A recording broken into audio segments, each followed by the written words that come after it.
I am the Tofu Golem. Please enjoy the video.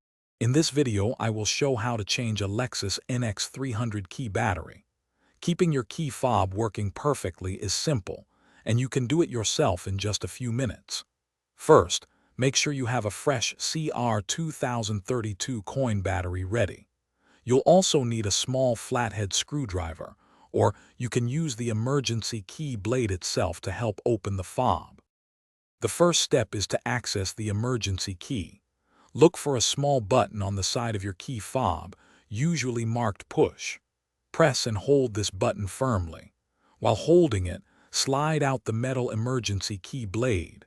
This key is essential for manually unlocking your vehicle if the battery dies, and it also helps us open the fob. Now, with the emergency key removed, you'll see a small slot. Insert the tip of your emergency key or a small flathead screwdriver into this slot. Gently twist the tool to carefully separate the two halves of the key fob.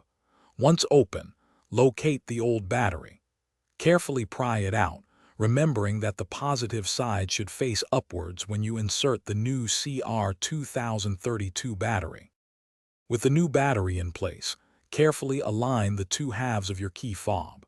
Gently press them together until they snap securely shut, ensuring there are no gaps. Next, slide the emergency key blade back into its slot until you hear a click. Finally, test your key fob by pressing the lock and unlock buttons to confirm it's working perfectly. You've successfully replaced your key battery. Thanks for watching. Consider subscribing if we helped you today.